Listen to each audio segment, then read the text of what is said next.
part of the Press Play Podcast Network. Look up in the sky. It's a bird. It's a plane. This is Jason J. Lewis, the voice of Superman on Justice League Action. This is Mark Waid, writer of Superman Worldwide. You're listening to The Krypton Report.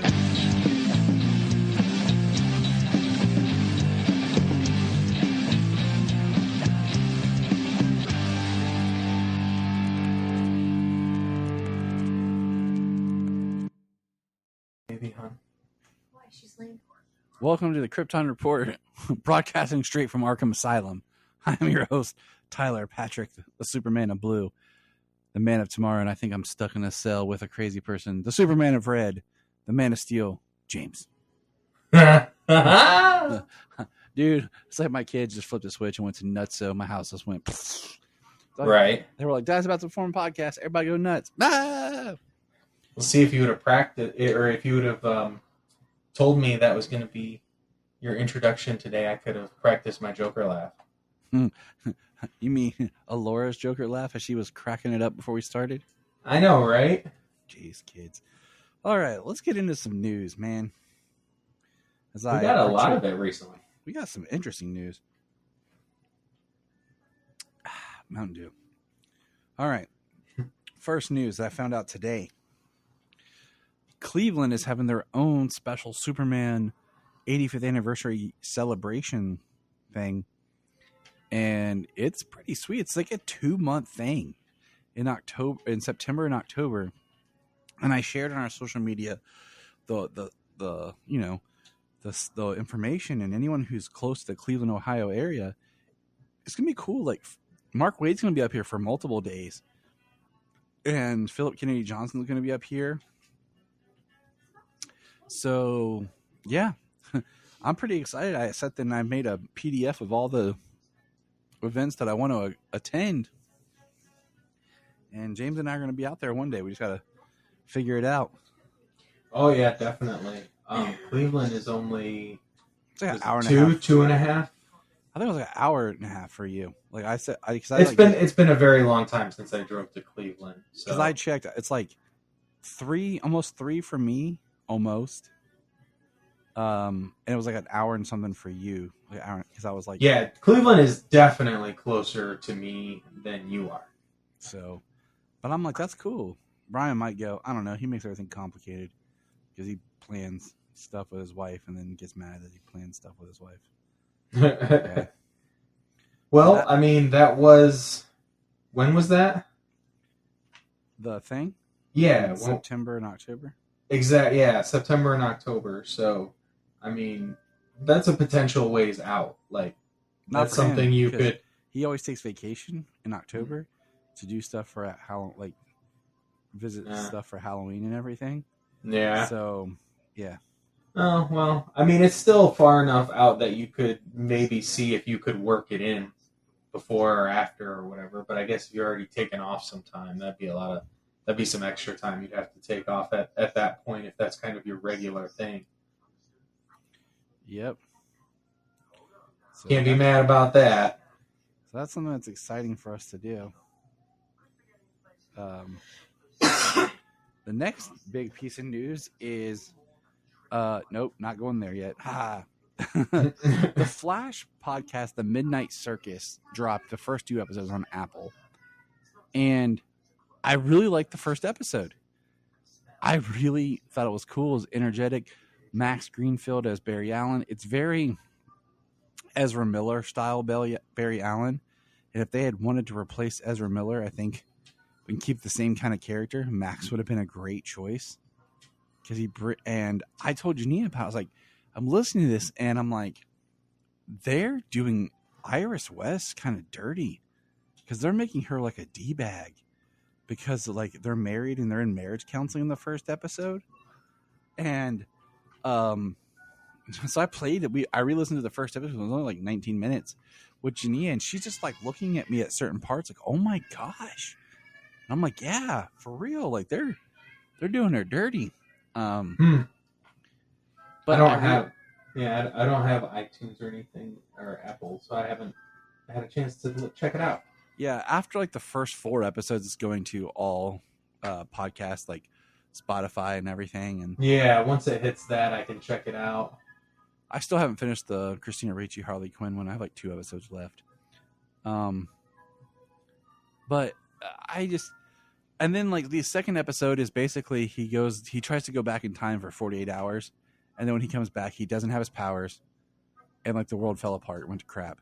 And he's on this like, basically it's like the Running Man where they're people who are like owe money, who broke like debtors, criminals, all compete in like a gladiator type match on TV against like supervillains. And I'm just like, wow, why does every Flash story have to be like, oh, I have to go back in time to fix this and I lost my powers? So I'm just kind of like, where's this going to go? I'm like, man, I was kind of pumped for it, but then they did this. And now I'm just like, I don't know.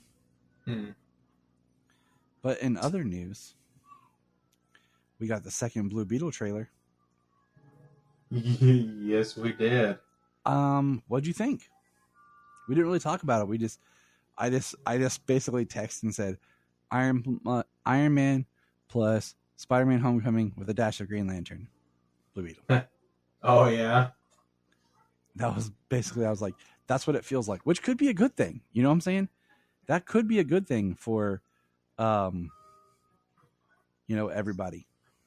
I mean, yeah, there's some reminiscent moments of things that we have seen, but I mean, that's kind of what you get when you get some similarities in characters and their abilities. The good thing is Jaime being an interesting character, and if that characterization is brought through with the movie, the script, and the actor. But yeah. I really enjoyed the trailer.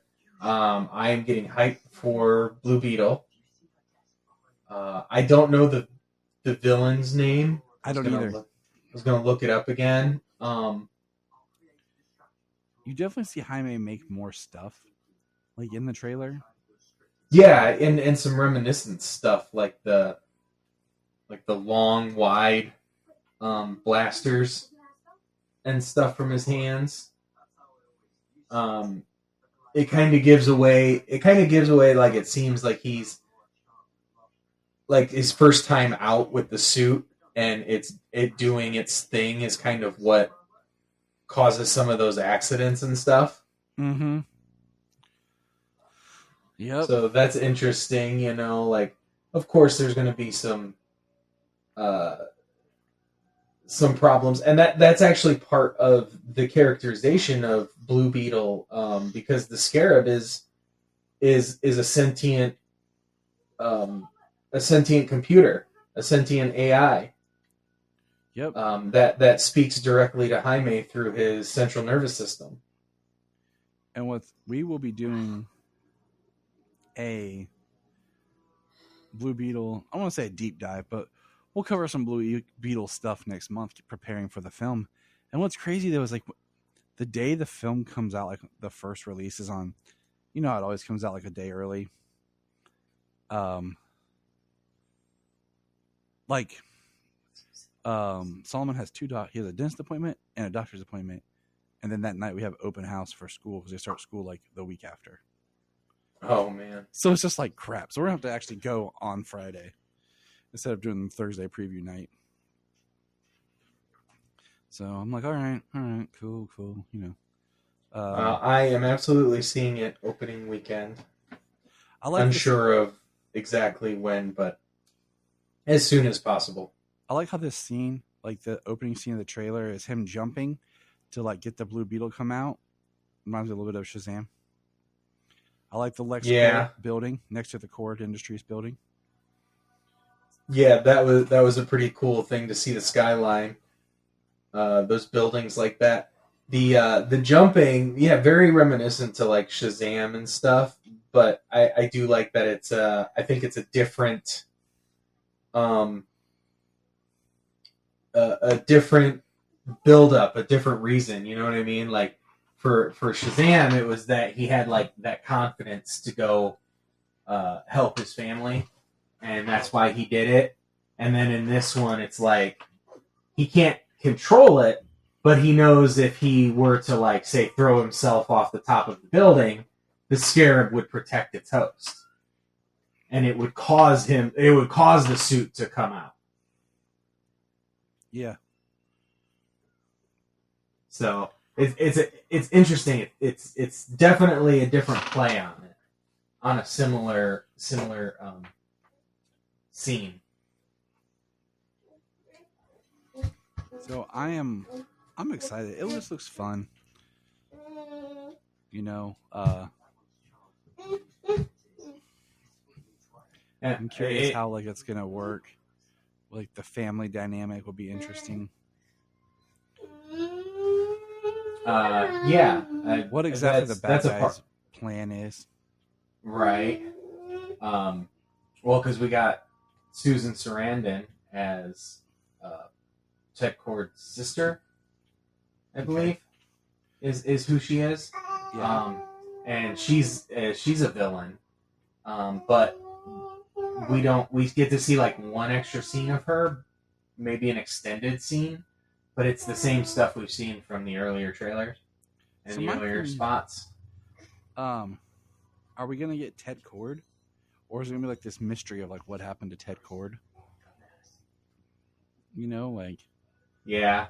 Well, there's been different iterations in some different mediums that I had seen where Ted Kord has died. So Jaime never really had a mentor for the Blue Beetle. He's like the third generation, but he doesn't know any of the previous. And then there is where like he's disappeared and he eventually finds him, so he does kind of get closer to that mentor position.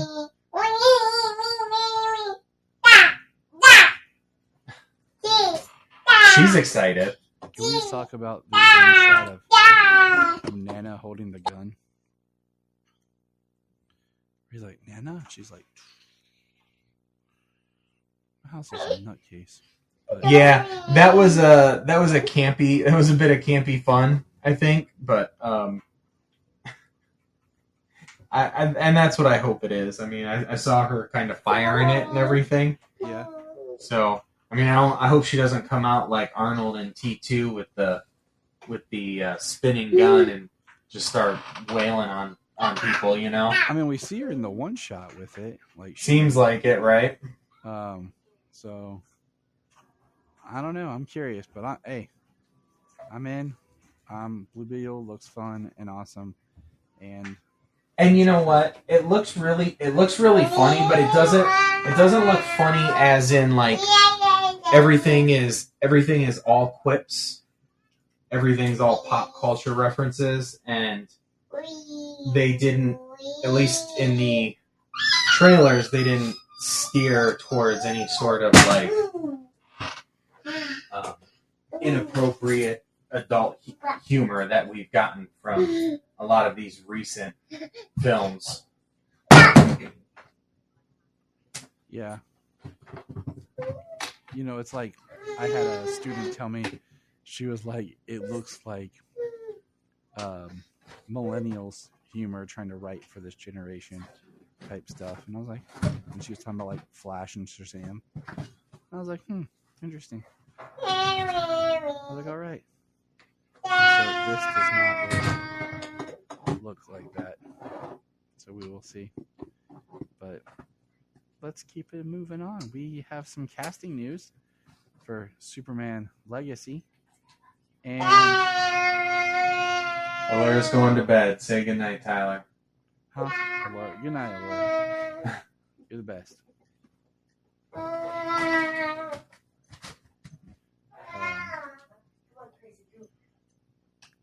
I don't know how, I feel about all this, and we'll break it down. But we got casting for Superman Legacy, and what we got was, and this is today and yesterday, so I'm combining 2 days worth of news. Anthony Carrigan, who played on Flash, Gotham, and Barry. He was Zaz on Gotham, has been cast as Metamorpho. Eddie Gaffigy, I'm going to try, who played Darwin from X-Men First Class, is Mr. Terrific. Isabella Merced, she was in the Dora the Explorer movie and Transformers 5, The Last Night, as well as she's done some other projects, but that's just what I know her from. I haven't seen either one of those. Hawk Girl. We don't know what version of Hawk Girl, but she is Hawk Girl. And then the biggest one is Nathan Fillion has been cast as Green Lantern, Guy Gardner. Yeah, he's been a fan cast as Hal for, since before Ryan Reynolds' Green Lantern came out in 2011. He's been a fan cast for Green Lantern for, near 20 years. I mean, that's why he came up so much as, the Green Lantern of, the animated films. Like, the only one that didn't feature him, basically, was when they did First Flight, and then when they did Justice League War. Because after Justice League War, they replaced the actor with Nathan Fillion. Mm-hmm. And he had done it for, Justice League Doom, I think, before that? Yes, and he also did Hal in the animated series. In the one episode, Hal is there for about 10 seconds. Oh, yeah. Hal Jordan, I'm up to speed. I think that was his line. Mm-hmm. My ring gave me, yeah, that whole thing. But Guy Gardner, and I was like, you know what? Okay, I could see him doing Guy Gardner, especially being a little bit older now. I think, he has a little bit more of that Guy Gardner-ness, and you can play it to where Guy's an older Green Lantern. And that way, if you want to do what the Lantern thing that they want to do and have Jon Stewart or, be the Lantern, however they want to do it, sure. Right. I mean, the only thing that I would think if you're going to make Guy that maybe Hal is not really on the table. I think that they're probably going to go more of the Jon Stewart route, and maybe Hal is like the Green Lantern of legend, the greatest Lantern to have lived. Yeah, maybe. And Guy Gardner is living up to that, or trying to be who he is. I mean, Guy is Guy, Mm-hmm. But I think Jon Stewart would be the focus after that. People lost their mind, pissed off, because that guy who was cast, Finn whatever, Witwick, who was cast to be Guy Gardner for the Green Lantern show, they're like, they fire this guy to bring over Nathan Fillion. And I'm like, you guys don't realize that show's been dead, since Gunn took over. Because that was from the J.J. Abrams era that never happened. Yeah. The Green Lantern show that just lingered in turmoil hell forever. That's been kind of over, So, and what I find interesting is going back to thinking about the live action and animation they've talked about. So, Nathan Fillion will be the voice of Guy Gardner now, too. Yeah. So. Yeah. I'm just happy to see him as a Green Lantern. He's a great actor, and he certainly has that. He certainly has that smugness to him that I think he could pull off either Guy or Hal. Yeah, I think as a younger person, maybe Hal would have been better, but maybe now, Guy might be better. That's what I feel like. He has a show and stuff. He probably doesn't want that kind of commitment. So playing one of the more the less seen lanterns My would be only better. Issue here is just the fact that it's Superman Legacy, and I'm like, okay, are we no longer allowed to make standalone superhero movies? I know you're rebooting a universe, and maybe if it's one scene or something, with these other heroes there, and they're there for something else, but I don't know what would be down the line from what he's announced. Unless it's a film that we don't know about.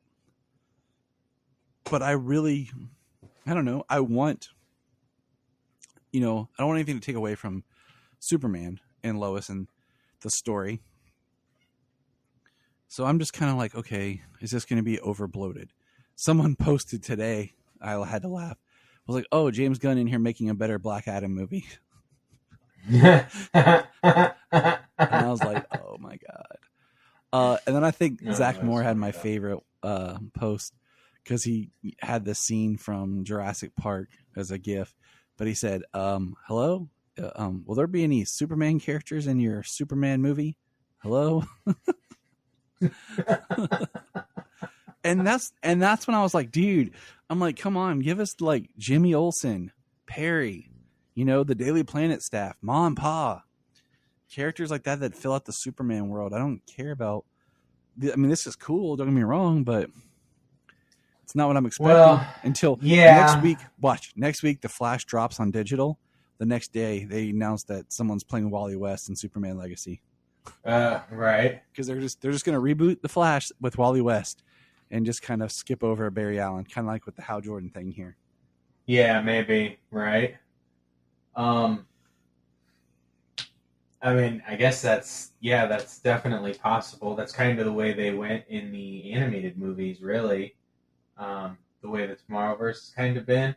But the idea, I'm hoping, like, because it's kind of like the same complaint that people had for not necessarily Black Adam, because it was the Justice Society. It was kind of the team against Black Adam, kind of how it's been in the comics. Mm-hmm. So I don't think it was really brought up in that, but definitely with the Flash, about like all of the characters, is it going to be a Flash movie? And it absolutely was. Yeah. But I just hope that in the effort of having these characters cast and introducing it, there is a reason for them to be there and to be able to make an appearance in something else soon. Yeah. Something else down the line, because we only got like maybe half the slate, 2/3 of the slate maybe that he announced back in like at the end of January. Yeah, and that's why I'm saying, like, I'm curious as what else we will have. So that is everything we have for now. It's time to jump into some comics. James, which one do you want to do first? Let me see here.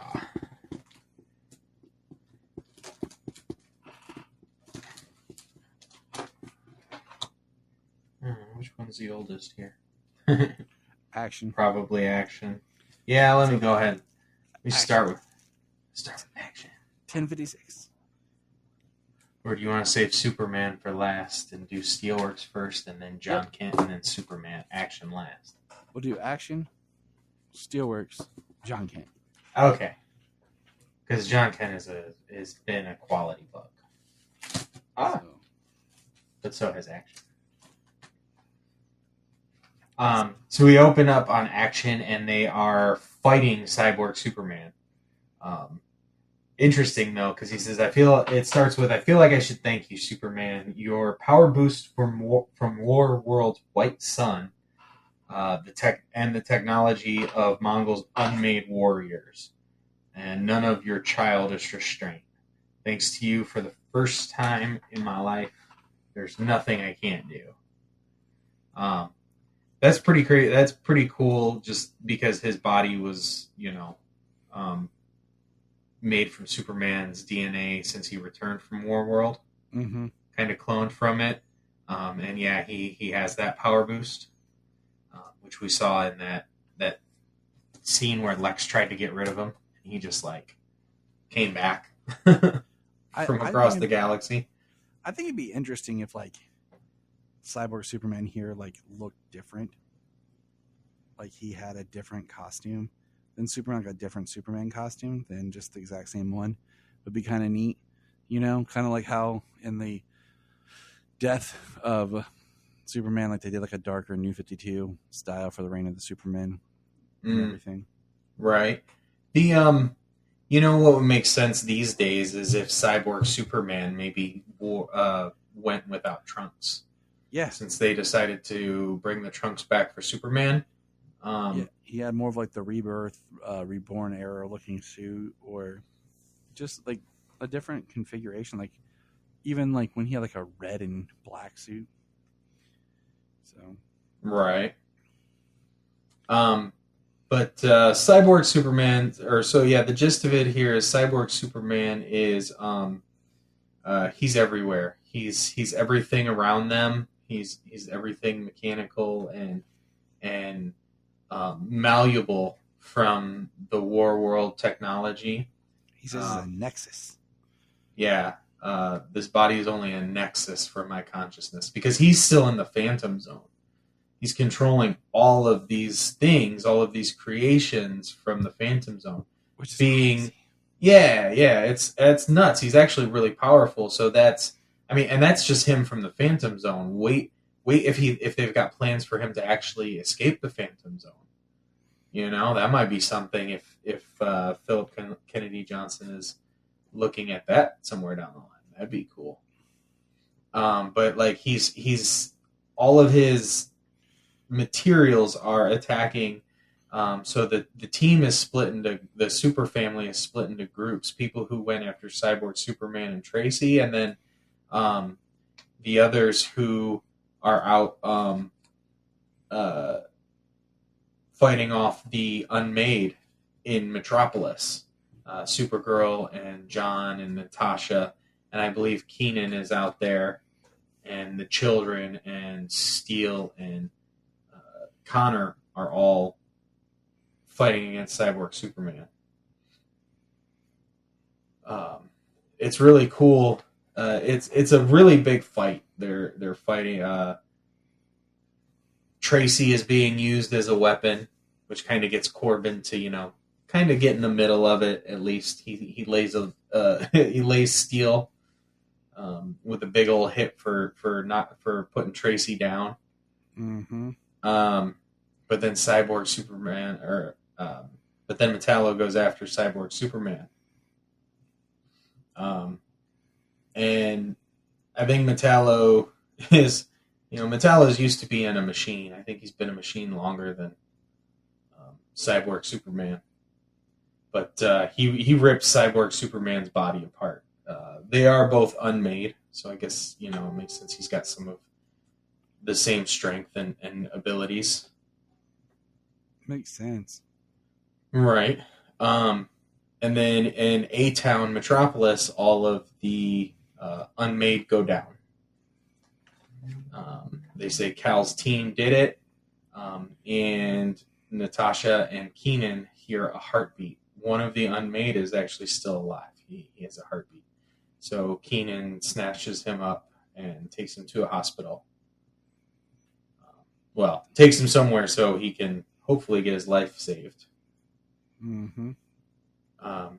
So they talk, they talk to Tracy. We get a City of Tomorrow article from Clark Kent. Of course we do. Yep. It's very good. This book's a really good read. Back at Steelworks Towers, Metallo, Corbin is with his sister Tracy.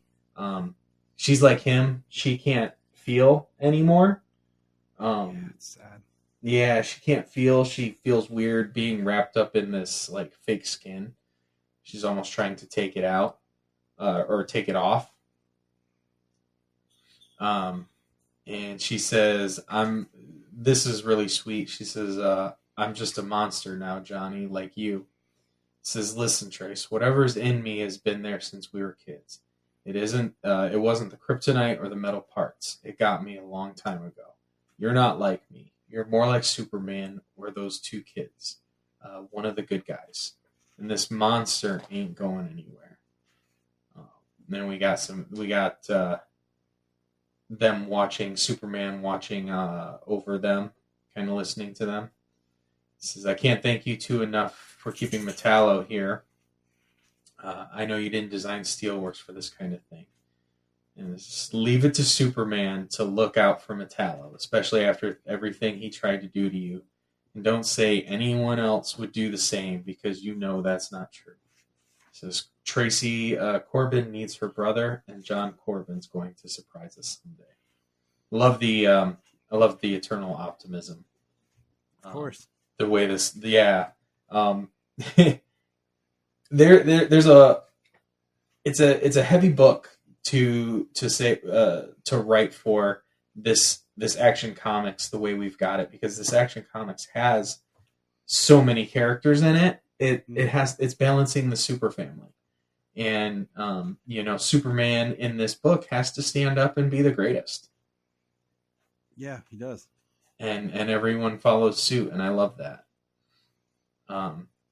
So we have Blue Earth arguing, they're losing, Superman's winning. Do you know who this is? Nope. Okay. I didn't either. So she does say that they should be terrified. Everybody should be terrified. Super family, because they're terrified of what might happen if they don't. This time tomorrow, Superman will be a mass murderer, and it'll be our family who saves the day. Yep. So I have to see what Night Terror Superman is going to bring. If these nightmares are going to impact the world and the way that people are going to see what the heroes at least did or something when they were, I don't know, under the influence of the nightmares, maybe. Yeah. But we won't get back to the regular books until September. Yep, I know. It's weird. It's really weird. Yeah, it's kind of how the last few decades have gone. It's kind of event after event. Like, you need things to really branch out and bring these groups together. Everybody's so powerful. There needs to be big threats. Mm-hmm. Yeah, it does. So we get the next chapter of, what is the name of this one? Several years ago, the one with part 6 of the throwback to Superman or Lois. Home Again, part 6. That's what it was. I was looking for that page and I only had to flip one. John is now on planet Plune, and he is a prisoner of the princess, well, now queen, and Superman is flying across the galaxy to get there, and she brings him directly there. She threatens John's life if Superman doesn't quell her rebellion. He says he won't hurt them, he won't hurt people for her. She says it's not necessarily... She says, I'm not asking you to kill them. All you have to do is move them to another galaxy or shrink them and put them in a bottle. She just wants him to get rid of them no matter what. I love that he kind of takes off, and he's putting on a show for her, trying to listen for John, and trying to understand what the people are going through and why they are rebelling against her. We know that she killed her family and took over and does not have her people's best interests at heart, is pretty much what it seems like. Yeah. Doombreaker is stuck in a stasis beam, we see, because he's still in this story. Of course he is. Yeah. Well, this story, it's between this and the 30th anniversary, and then the Lois and Clark book from The Road to Rebirth, it kind of builds up this world, this other timeline,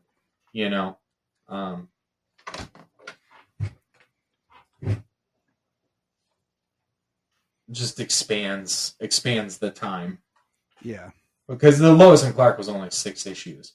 And this is a Superman This is a Superman that was doing things at that time when you didn't see this Superman doing anything. But he was there. So there's a lot of story that could be told in the background that we never got to see. But John decides to try to do something, make a lot of noise through the ground, something that would sound recognizable as something human or something being made, not just like earth sound or planetary sounds. As he's trying to get his attention, she cuts the oxygen to the room and causes John to pass out. And next issue, Secret Weapon. Yep. Then we start Steelworks, and this story still takes place before Steelworks number 1. Steel Engineer of Tomorrow, Part 3. And this is where he is face-to-face with Mr. Terrific. They are talking about taking business from the elite without consequences. So this is kind of what we're seeing in the Steelworks book. Steel messing with people's business, and they certainly can't have somebody cutting into their profit margins. Yep. So it kind of sounds like corporate America, doesn't it? You don't say. I do like here where they where Mr. Terrific says that that John Henry Irons himself is untested. Steel may be a hero, but John Henry Irons is untested. So he unsuits and they wail on each other a little bit. That's fun. Yeah. Hey, so they have a good conversation just about the whole kind of corporate thing, what he's doing. His public image as John Henry Irons. Of course, he's talking about Lana. Him and Lana are engaged to be married, and at this point, with everything going on, he definitely seems distracted from the wedding.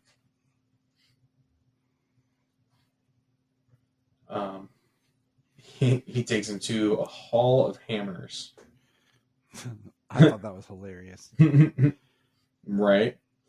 He's got a lot of hammers in here. Lots of different shapes, lots of different sizes. It's kind of like an Iron Man suits of hammers, right? They all do something different. Mm-hmm. He's still trying to right the wrongs that created Steel in the first place. His technology and stuff being used for weapons. We have Amalgam. He breaks into Steelworks. Natasha is low on power, but she fights him, and she says the suit's down, but she's okay. But John comes in with a big hammer, and he's wailing on Amalgam, and he actually says, "Please stop." And Nat screams, "Uncle John!" and Mr. Terrific jumps in. "Show them who you are, John." So kind of like, don't let an outburst like that ruin things. Yep. John Henry Irons has stopped the assailant known as Amalgam. And they say, "But who sent Amalgam? I know damn well who sent them. Now you're thinking, John, and this is just the beginning." Dun, dun, So, dun. I'm thinking, since we've read Steelworks number 1, and now Steelworks number 2, we know who sent Amalgam. Yeah. It's so weird that we're like kind of behind. Like this is the prequel to Steelworks, and we're getting here now. Right? It kind of seems like that's done, but I don't know. Yeah. So the Steel's wrapped up, so we'll see what we get as the backup, next time. Right. So Connor's got his own book. But all right, so we did that one. Now we'll jump to, I gotta pull this out here.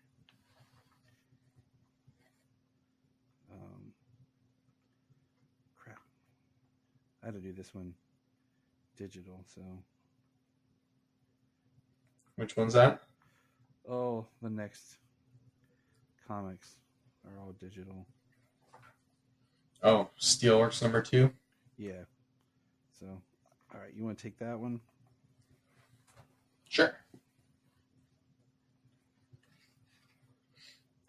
We open at Steelworks Tower, where the system is going haywire. The guy we met, whose life was ruined after John kind of got Ameritech shut down, he is invincible. He's running through everything, causing the systems to go haywire, and they have their security system to contend with, which, needless to say, is pretty darn good. Nat saw the man running through, kind of blurry, kind of hazy, kind of smoky, but she saw it. They find him in the security footage. And we go back to him, Walker Inc. the following morning. It's Mr. Walker, we'll see you now. I suppose you had fun last night. Mr. Carey is not happy because this was done to him against his will. These abilities he was given, so his abilities are explained here as motion, momentum, kind of like triggers his powers. So basically, when he's moving, he's kind of just invisible. At least with when it comes to speed. Mm-hmm. He has to be moving kind of fast. So like running, he'll run right out of his clothes because he'll turn invisible. Throwing a punch, he can't hit anything. He's because very non-corporeal. Yeah, he describes him actually as a mist. He's nothing but a ghost, nothing but air, a mist passing through the night. Yeah. He calls him the Silver Mist. That's when he gets his name, the Silver Mist. Yeah. And he gives him a suit. The design is pretty cool. I kind of like the suit. It's designed to help him, I think, manage that power. He says, but there is one most important caveat. If you stop while you're in a solid object, it can be anything, a wall, a car, a frickin' baby carriage, you become part of that object, and, well, you're dead. He says, sounds like a good theory to take you out, to take out on you. Yeah, I was like, okay, man, like, yeah, he's really not happy. Like, don't give away your game plan, bro. Right. So he wants him to take down Steel Tower. He wants him to retrieve the energy source's secrets from the computer, and then put up the force field and blow the new energy source, because John wants to use this energy source from Warworld to give free energy to Metropolis, and can't have that. Can't provide people with a necessary service. You can't be like, hey guys, you know what? I just want to help out. I know, right? So we get Jay Nakamura working as public relations for Steel and Steelworks. It's really funny. It says, and Jay is just fine, boss, and I've been around supers long enough to know you all need some decent public relations, and that you had none before. It's true. This is where we get John talking about the wedding and Lana. Jay says, speaking of relations, Miss Lang's been trying to reach you all day. Something about a florist. He says, I know. I don't know. Those were all definitely words. He says, well, with the corporate launch and the attack and everything, I don't know. I haven't had the brain space for much else. And much else? He says, you absolutely 1000% cannot ever call your fiance much else out loud, right? It felt weird coming out of my mouth. It was a good moment. Nice levity. Then we get Superman and the Super Family showing up. All of them. Yeah. And they're here. They talk about, that John, he's one of the family. They ask him if he finally lost it. Kind of the idea of phasing out the supers. And I like that he's like, that's not the case, He's like, everything they can do, everybody they can save, there's still collateral damage with these actions. And he wants to prevent that. He wants to save lives. He wants to save millions, if not billions of dollars in damage and repairs. Property damage. Yeah. While he's giving his speech, trying to get everybody to understand where he's coming from and what his goals are. Nat is looking out the window and she sees Silver Mist. She has no idea who it is. It's a guy in a suit, but she sees Silver Mist, we know. As she runs outside, she activates her suit and the automated systems of the building. Director Iron, you armored up, do you require assistance? And she doesn't know yet. So she goes out on her own, and she is attacked from behind because he can come through the wall, and he goes right through her suit, clearly damaging and hurting her, and shutting down her suit. And Natasha's name is just Steel, too, isn't it? Like yes. See, Yes. We gotta get more creative, people. Yeah. He should always be Superboy. Like, I'm sorry. Like, he just needs to be Superboy. Like, I don't care. Because calling him a Superman, too, like, it gets confusing. Yeah. The Steelworks mainframe at the end of these books, interesting. The casualty analysis, the damage assessment for some of these things that have happened. I like how the second one in here is Superwoman original. When Lois was a Superwoman and Lana was a Superwoman, I believe. Yep, back in Rebirth. Mm-hmm. Kind of like a red and blue energy versions of them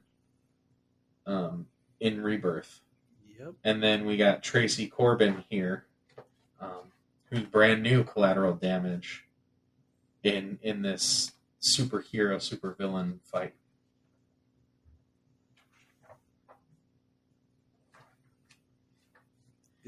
It's definitely very interesting where John's going. Yeah, and this book being written by Michael Dorn, some parts are a little bit wordy, but other than that, I mean, it's not even complicated. It's not even a complaint. It being kind of wordy because it's written very well and it's interesting story and dialogue. It's true. It's true. All right, last book of the podcast. And we got Blood and Steel, issue number 5 of The Adventures of Superman, John Kent, the Injustice saga. The book opens with just basically Batman recapping to John what had happened about Clark killing Lois and their child. And John gives a speech about how he doesn't lose his world, it's still here, as he's faced terrible and tragedy, I feel for him, but none of that is an excuse for what he's done. And then everyone just kind of stares at him and they're like, what? Do I sound like him before what happened? And they say, Catwoman says, no, you sound like Lois. It says, Clark fought for truth. Lois lived it. And then Harley apologizes to John for basically murdering him. And he's like, the baby may not have been me. I don't know who would have been on your universe. And, basically gives her a speech. Then we have Superman, Injustice Superman, with Damian, who have kidnapped Jay Nakamura. And Superman's kind of getting angry at Damian for what he did. And he put a tracer on John. And they find that John's out way past somewhere where he shouldn't be. But there's nothing out there. And they're like, exactly, because he's with Batman and the Insurgency. And we're going to find him. And John basically decides to team up with the Insurgency to try to stop Superman. They talk about having those super pills.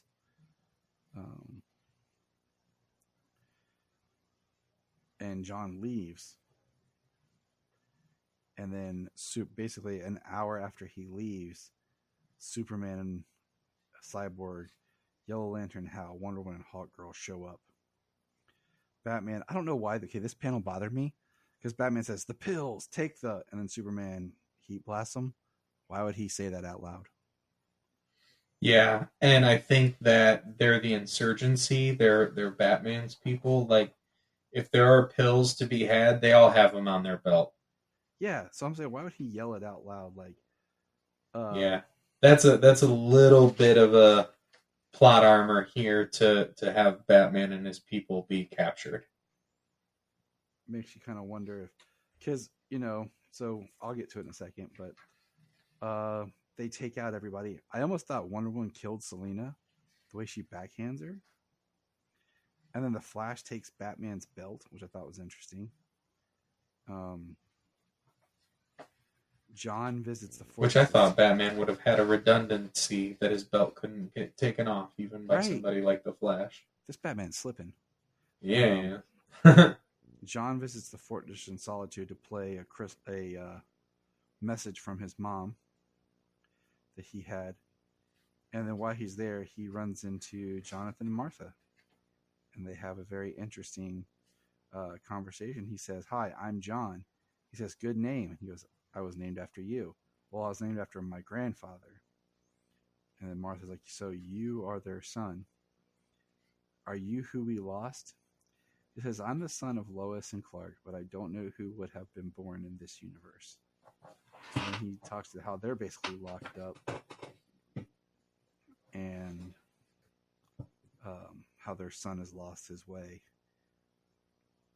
And then we see Superman come on and basically say, citizens of Earth, I have pleased to announce the terrorist known as Batman has been captured along with his insurgents.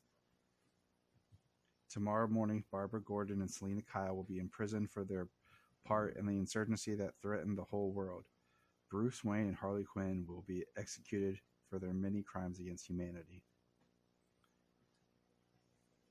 And they're basically saying, John will stop you. And then at the very end, Superman grabs Harley's face. Yeah, I like it. He says, John will stop you. He says, he won't. He will, because he's Superman, and that still means something to him. Your son, your own son, with all your morals, took less than 48 hours to decide to stand against you. Harley says, maybe you could take something away from that. That's when Clark grabs her face. I was actually surprised that that kind of happened. I almost thought he was going to kill her, but he did kind of keep that restraint here at the very end. I thought he was about to crush her face. Yeah. Says you after everything you've done, you think you get to advise, to analyze, to even speak in my presence. After tomorrow, you will never open your damn mouth again. And I'm just like, dang. But my thing was, how did Batman not know there was a tracer on John? Yeah, I would have assumed that he would have picked up that signal somehow. Yep. So that makes me There's wonder- a little bit of plot armor in this, like, to kind of get the pieces where he wants them, because we know that injustice continues. At least, you know, I mean, I'm curious as to how this story is going to end and if it's going to change anything. Yeah, that's kind of where, like, we've both been talking about where it takes place in the whole Injustice canon. Like, Yeah, because Damien's still very much wearing, like, it doesn't quite appear like he's wearing the Nightwing getup. He's still wearing a Robin-like costume. I don't think this is later on in the story where he's, you know, 5 years older and dressing as Nightwing. I mean, it does say at the beginning, it does state 5 years ago when they're telling John what happened. So we will see. So, yeah. I mean, so if we were speculating on when it could be, this could be, because Batman says he never thought about branching out to the multiverse to get somebody to be able to stop Clark, which is the idea from the book. So, like, this story is like that last story that gives Bruce the idea to bring over the Justice League from Earth Zero to his Earth to stop Superman. Is kind of what it seems. So if that's the case, then this could be like late year 4, early year 5, like sometime around, or well, actually, it'd probably be later year 5, and maybe just before Damien kind of takes on the Nightwing moniker. Maybe he takes on the Nightwing moniker here after speaking with John. Maybe it's kind of him honoring Dick after, you know, everything that happens with John in this story. Perhaps that could be an interesting little bit of John having an effect on the people around him. It would be great, and that means I hope that when they do Injustice 3, the game, they make John Kent a character. Ooh, that would be so cool. Because Solomon asked me about who I thought would be in Injustice 3, and I was like, I don't know. Like, that would be so cool. Because he was like, Beast Boy, and I'm like, well, that would be cool.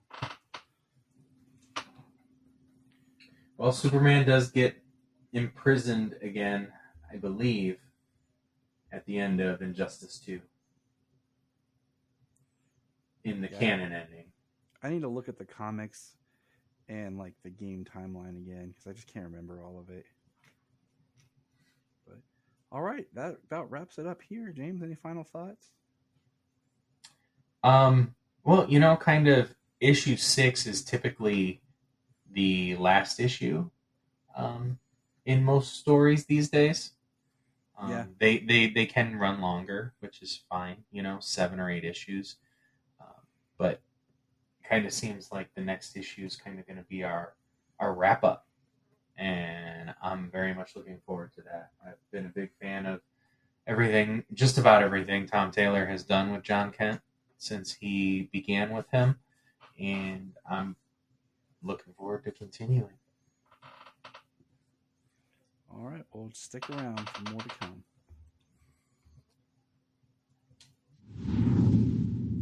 We're going to press pause and hear a few words from our other podcasts on Press Play Podcast Network. Part of the Press Play Podcast Network.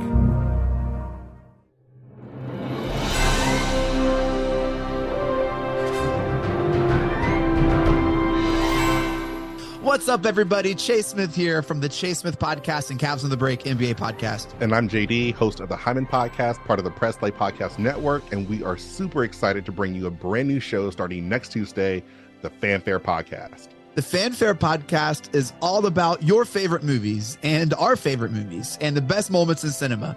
To help guide our discussion, each episode will feature one classic, and we will grade this movie using a report card-like scale A through F. We're going to be grading categories like acting, directing, cinematography, the score, and even the movie poster itself. And when we're not featuring a movie report card, we'll be sharing our movie rankings, franchise deep dives, actor and director interviews, and everything in between. Movies have been a major part of our lives, and we cannot wait to share our thoughts with you. Our premiere episode will drop Tuesday, June 27th, and JD and I will be reviewing Raiders of the Lost Ark in preparation of the release of Indiana Jones and the Dial of Destiny on June 30th, the 5th installment of the franchise. Join us on the Fanfare Podcast, available on Apple Podcasts or wherever you listen to your podcast. Hello, Brooks here with the Books with Brooks monthly book club podcast. Here's how Books with Brooks works. We read one book a month, and then we talk about it. Classics like Stephen King's The Shining, debut novels like We Are the Brennans by Tracy Lang, and tons of other compelling, life-changing stories, one book and 1 month at a time. So come read along with us, and then listen in. Before we start this episode of Krypton Report, I want to take a moment and just give a shout out here to our Patreon. I know what you're thinking. Gosh, everyone's asking for money, and I get it. But our Patreon is only $1. $1 a month that helps us keep the podcast going. And what we do is we try to find interesting shows and topics and whatever we want to talk about. We've done, as of this little thing, our last recordings were on the Scream series. Brian and Tyler, that's me, do our own show where we record in the car, and it's kind of funny. And we talk about pop culture or whatever is going on. We also have the Supernatural podcast we've been reworking. It's taken on some time just because of life. But we do movie commentaries as well. It's something that James and I have done, what we used to do on the main show that we've started doing here. So for $1 a month on our Patreon, you can get those shows. There's at least 4 a month. Also, there's my movie pitch show that I do. But also, what we want is if you're a Patreon, you can come on. You can come on the main show if you want. Or if there's something you want to come on and talk about, we can do it as a Patreon special. So all I want is for $1 a month, think about chipping in, joining our Patreon, and you have a voice to be a part of things. Follow the link in the link tree or in the show notes below, patreon.com/KryptonReport. This is Dan Jurgens, and if you want to have a good time, keep listening to the Krypton Report. Welcome to this special backup. That's kind of what I'm calling it. It's a little special extra bonus thing where I look into a certain character. And this character I've wanted to talk about for a while. This character I think has a really unique, almost meta-reference commentary to it. And I wanted to dive into the idea of who is Superboy Prime. So that's what we're talking about, Superboy Prime. We're excluding the conversation on anything like the Superman Prime, being that it's different, but this character and a brief history. Now, Superboy Prime, also simply Prime, which I think is weird, but Superboy Prime is a DC Comics superhero turned supervillain and an alternate version of Superman. The character first appeared in DC Comics Presents 87 in November of 1985. It was created by Elliot S. Maggin and Kurt Swan, based upon the original Superboy character by Jerry Siegel and Joe Shuster. Superboy Prime is from a parallel Earth called Earth Prime, which is our Earth. Honestly, we're devoid of any superheroes or even super humans. There, Superman and other comic superheroes were fictional characters, and they are like they here on our Earth. Fiction. The Earth Prime universe was erased during Crisis on Infinite Earths, which was the April of 85 to 86, and Superboy Prime ended up in a paradise dimension with the original Golden Age Superman, Lex Luthor Jr. of Earth 3, and Lois Lane, from the Golden Age Lois Lane. Over time, his convictions and morals became twisted and warped, and he came to believe that Earth Prime was the only proper Earth, and that Superboy Prime was the only one worthy of the Superboy mantle. Prime firmly believes that Superman is his calling, despite the fact that he has become a psychotic, murderous, and even sadistic villain. His overwhelming strength, speed, and unpredictability and ruthlessness makes him one of the most dangerous foes in the DC universe. So that's kind of a quick backstory. So let's get into some more. Oh, hey, look who just walked down the stairs. Hi guys, it's me, Solomon. I think you remember me. Yeah, you guys definitely remember me. Definitely not Superboy Prime, just Superboy. so don't kill anybody. I'm not going to. Superboy Prime's a hero. Ah, that's what we're talking about today. So, on Crisis on Infinite Earth, Superboy, like we said, is from Prime Earth. And what happens, basically, is Clark Kent is a young man, and on Halloween, he dresses up as Superman. And the kids are walking through. Alright, so let's back up a quick sec. Superboy Prime is from Prime Earth, in which the DC characters are fictional. He is adopted son of Jerry and Naomi Kent. Naomi wanted to name their infant son Clark after her maiden name, but Jerry, knowing he will also be named like Superman, a fictional comic book character, initially refused but finally gave in. What the Kents do not know is that the baby found abandoned in a forest is actually a young Kal-El who has been teleported to Earth by his father Jor-El moments before the planet Krypton was destroyed when its red sun went supernova. His parents were unable to escape that way due to a member of the Kryptonian Council bursting into the room and using the device, although it is unknown what happened to him. Young Clark lives the first 15 years of his life as a normal boy. However, on Halloween, that great holiday that we all know, dressed in a Superboy costume, which technically would be a Superman costume, just he's a teenager, so I guess he's a boy. The passage of Halley's Comet overheated triggers his Kryptonian powers. At the same time, the Earth 1 Superman finds its way to Earth Prime, which is the Golden Age Superman, right? And the two Supermen meet. Superboy Prime uses his powers to stop a tidal wave. Later, Superboy Prime is drawn into the Crisis on Infinite Earths after his universe is consumed in the light of the Anti-Monitor. Although the loss of everything he knows causes him anguish, he finds peace, knowing that he fights for good. He fights alongside the other heroes. During the final battle against the Anti-Monitor, Kal-El, dash just the letter L, the Earth 2 Superman. So what's so fascinating is after he does this, he ends up in that, like I said, that paradise dimension with Alexander Luthor Jr. of Earth 3 and Kal-El with his wife Lois Lane. In that dimension, Superboy Prime secludes himself from the others, using crystals to replay events from his life on Earth. Superboy Prime becomes frustrated, angry, and he tries to reach out to Kal-El, who his attention on focused on Lois's failing health, which that quite doesn't make sense. Alexander comes to believe that the reason behind Lois's failing health is Paradise Dimension itself. He persuades Superboy Prime to help him return to reality by showing Superboy Prime the negative effects of post-crisis. And then Superboy Prime hesitates until he hears Kal-El say, "I wish the world would let him grow up. He'll never be Superman here." Finally, Alexander shows him the death of his parents and girlfriends in a car accident in post-crisis Earth. Furious, Superboy Prime pounded on the barrier of reality. This assault caused ripples that overlap parallel timelines / hypertime, which was used as an explanation for character changes, errors, retcons, and DC's continuity. These changes included some of the Donna Troy's multiple origins after her first crisis, the Doom Patrol's rebooting as a new characters, including Elastigirl, various incarnations of Hawkman, the different incarnations of the Legion of Superheroes since the first crisis, the post-crisis retcon of Jason Todd's origin of his resurrection, Superman's multiple origins, including Man of Steel and Superman Birthright combining. Seems like a very weird way to retcon things. But we're getting to what makes Superboy Prime so interesting. We have what's called the Countdown to Infinite Crisis. Eventually, Alexander Luthor reveals to Superboy Prime that his powers are returning. The two combine forces to break through the barrier wall together. They set in the motions that accumulate in Infinite Crisis. Alexander takes control of Batman's Brother Eye satellite, which allows him to control OMAC.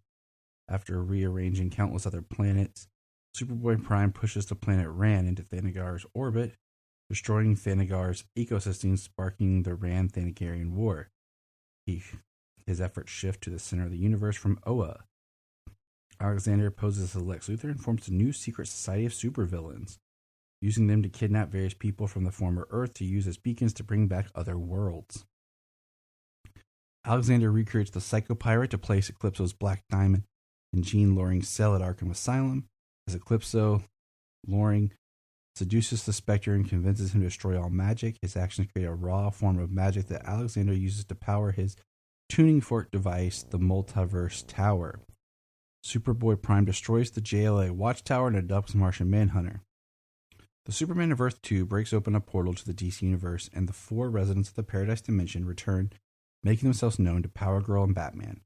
When introduced to Power Girl, he calls himself Superboy Prime for the first time. Kal-El tells Power Girl, when the universe was reborn, Earth 1 became the primary world. The scraps of the remaining worlds were folded into it, but I finally realized we saved the wrong Earth. Superboy Prime is jealous of Connor Kent. Wonder why. The modern Superboy. But it's weird because it's not even really him. Right? Superboy believing him to be living the life that he ought to have had. Which is weird because he's Clark. Not a different person. Like, if anything, he's mad. But the big clincher is he also believes the Earth's heroes act more like villains. Every hero is more anti-hero. So if you're looking at this from a writing perspective, we're in the aughts, looking back at the 90s. And we're using Superboy Prime kind of as this meta commentary on comics of how everything got darker in the 90s and grittier and harsher from the 80s into the 90s. And how the hopeful aspect is not there. And in a way, we've kind of, corrupted all of that, we corrupted the beautiful, blissful, what should have been beautiful, what should have been blissful, what should have been something it's just not. And that's what Superboy's kind of, pointing out here. Superboy Prime is the Superboy that Earth needs, and he brutally attacks Connor, but not before Connor activates his Titan's homing signal. The Teen Titans, the Doom Patrol, and the Justice Society arrive to help Connor. After accidentally killing Panther with a deadly punch, Superboy Prime is left shocked and horrified while the heroes try to contain Superboy Prime, who kills Wildebeest and Bushido. Left with no other options, Jay Garrick, Wally West, and Bart Allen drive Superboy Prime into the Speed Force and banish him to a parallel world and imprison him in a facility bathed in artificial red sunlight where he remains for 4 years. Hours later, an older Bart Allen, dressed in his grandfather's costume, emerges from the Speed Force and tells the heroine, Dr. Light, to warn the other heroes that Superboy Prime has escaped. During a battle between Alexander Luthor, the heroes freed from his tower, Superboy Prime appears wearing a power suit modeled after the Anti-Monitor's armor, which is the most famous look of Superboy Prime, which constantly feeds him yellow solar energy and boosts his power levels. Adam discovers that magic has very interesting how powerful Superboy Prime has become out of anger and the suit and just the mental where he is. Excuse me. Superboy Prime knocks out Adam away from the tower and his opponent is transported to Earth S. Superboy Prime insists that Luthor reinstate Earth Prime as the only existing Earth. After Superboy Prime attempts to kill Wonder Girl Cassie Sandsmark, an enraged Connor Kent attacks him. Connor and Superboy Prime battle, which sends them both heading into Alexander Luthor's vibrational tuning fork, with the effects causing the machine to explode, resulting in an alternate Earth merging into one. Connor dies from the injuries sustained from the explosion, leaving the rest of the superheroes devastated. Alexander and Superboy Prime join the Battle of Metropolis and quarrel about their contingency plan. Since their tower has been destroyed, Alexander is prepped to settle taking over New Earth instead of creating a perfect Earth. Upon hearing of the new plan, Superboy Prime refuses to help him as he believes New Earth to be hopelessly inferior. I think what's interesting as we look at this is that Superboy Prime represents someone with good intentions being misguided and ends up, like Harvey Dent said, you die a hero or you live long enough to become the villain. And that's what Superboy Prime is. And we also have to take into effect the trauma that he has infected or hasn't been infected upon him by being young, naive, never really having his own adventures or anything on his own until Crisis, and then seeing and feeling like everything he fought for was lost and those who are left behind aren't worthy. Something to think about.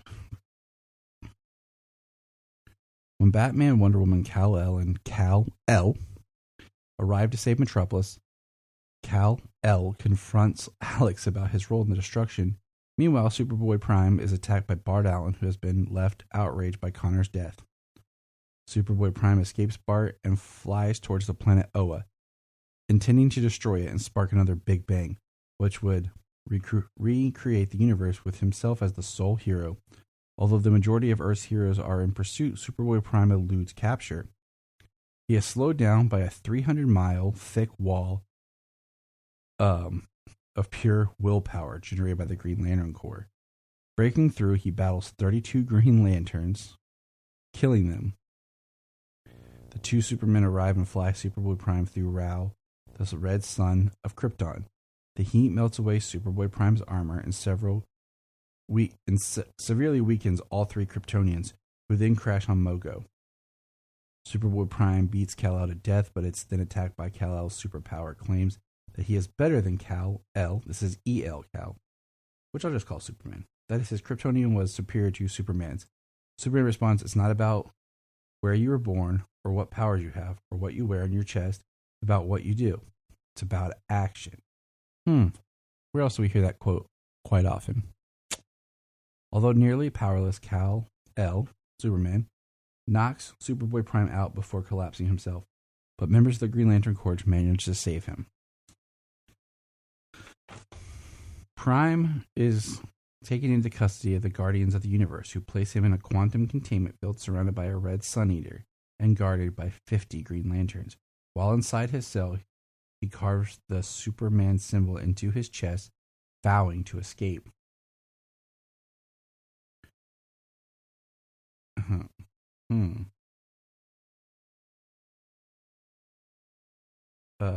For a short period of time, Superboy Prime was in the Sinestro Corps.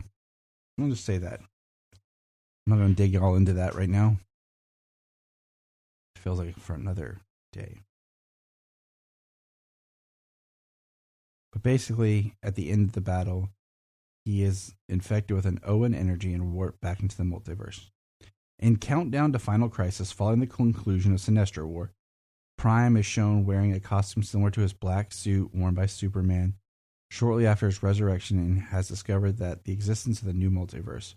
Traversing it in the hopes of finding Earth Prime, he arrives on Earth 15 and attacks that world's Lex Luthor, blaming him for Alexander Luthor's failure to make the universe perfect. He promptly kills the world's heroes and destroys the planet. He then flies to the new base of operations in the Source Wall, where he had been torturing Mr. Mxyzptlk into helping him recreate Earth Prime. It is revealed that Superman Prime is 19 years old, according to Mr. Mxyzptlk. His growth and his temper, side effects of his cell absorbing vast Owen energy from his last encounter. Mr. Mix escapes with the help of another prisoner, an alternate version of Zatanna from Earth 3. She is killed when Superboy Prime grows angry and gives up on using magic to achieve his goals.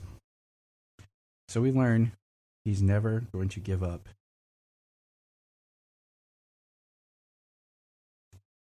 Now, I find that the history of Superboy Prime is very interesting as he goes on these other quests.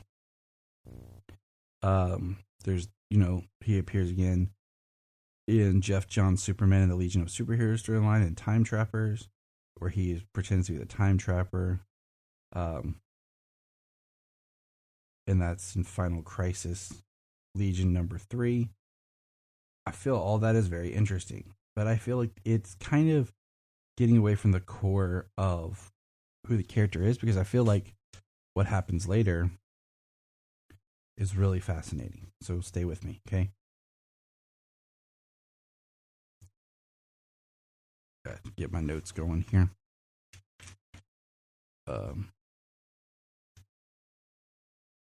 So we have Blackest Night, okay? But before that, as the time trapper, he creates a paradox. The paradox created by Prime, attacking himself, returns him to Earth Prime. To his dismay, his girlfriend and family have read Infinite Crisis, Sinestro Corps War, Countdown to Final Crisis, and Legion of Three Worlds, and now are terrified of him. Prime lives in his parents' basement, who support him out of fear of what he might do to them. He spends his day collecting comic books and trolling the DC comic message boards, remarking the DC universe will never be rid of him, that he always survives. Despite the physical depletion of his powers, his eyes begin glowing red again. So once again, Superboy Prime is kind of this pissed off fan. He's the internet trolls that we face. Some might even say he's the Snyder cultist of our time.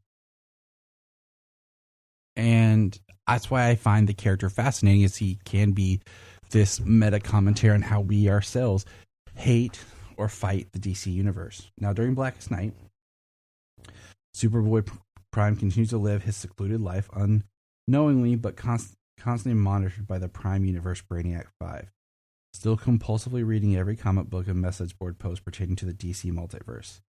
The extended cool-off period forced on him has left Clark more regretful, aware of his reputation as a joke character in the eyes of the people of Earth Prime. Upon reading Adventure Comics number 4 and the online solicitation for the 2-part storyline possible dealing with his death, he embarks with his fearful parents on a wild goose chase, hoping to find a comic book store willing to sell him a copy of the 5th issue. However, since the 5th issue is not yet on the shelves, the events unfold exactly as Clark already read them, with Alexander Luthor, multiverse hopping Black Lantern, bestowing to him all of his powers in order to bring him to a higher emotional state. Upon calling forth Superboy's victims, he reveals to him his impending death in Adventure Comics number 5. Unable to damage the Black Lantern, Superboy Prime flies to the DC Comics building in New York and attempts to take revenge on the writers he believes made him the way he is. Before he can do so, Alexander teleports him into his basement and begins destroying his comic collection. Superboy Prime then accepts the hopelessness of his situation and willingly puts on a black ring, which wills him to die. However, the ring reaction to his mixed emotions switches between the powers of the emotional spectrum, resulting in a mixed light burst that eradicates the Black Lanterns and the ring itself. Lying on the floor, he becomes overcome by the emotions forced by the ring and devastated by that they have turned him into a monster and made it so he cannot ever have a happy ending. Lori enters the basement sporting a broken arm. She confronts Prime, telling him that they heard him, that they sent her to tell him that they are sorry for what they did to him and are going to leave him alone. They, all in question marks, previously mentioned as being the writers at DC Comics, as they embrace a Black Lantern ring is shown on Lori's hand that detects the hope within Prime's heart. Interesting. Okay. Then we get into DC Rebirth. We all know what that is.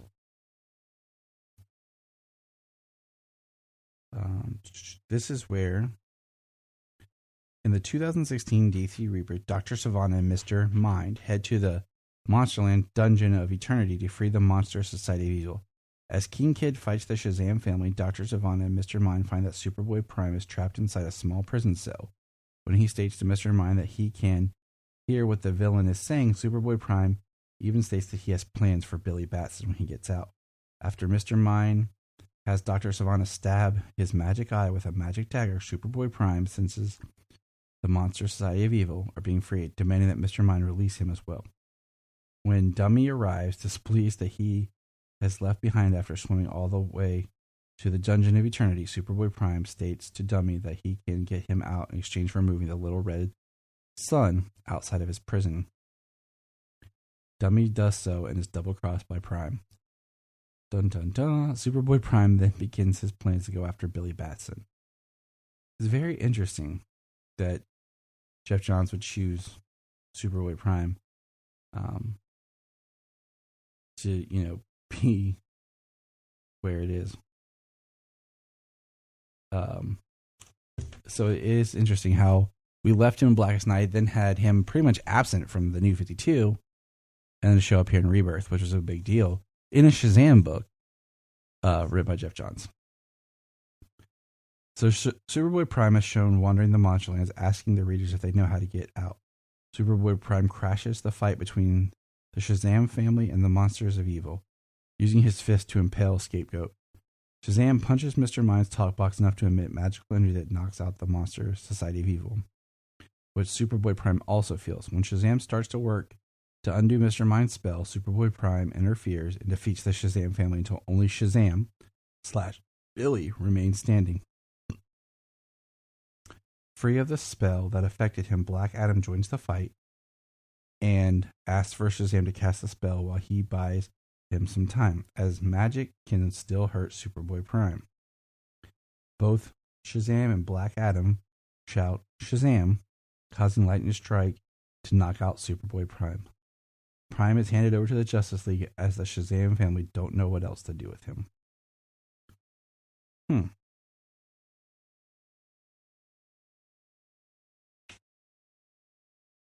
Now, the last thing that we know about Superboy Prime and what he's done is in Dark Knight's Death Metal. In the pages of Dark Knight Death Metal, Superman, Batman, and Wonder Woman travel back to the time of the three great crises to stop Perpetua's attempt to manipulate those events. Wonder Woman encounters a victorious Superboy Prime in an alternate version of Infinite Crisis. He taunts Wonder Woman with Perpetua has already changed the outcome of these events.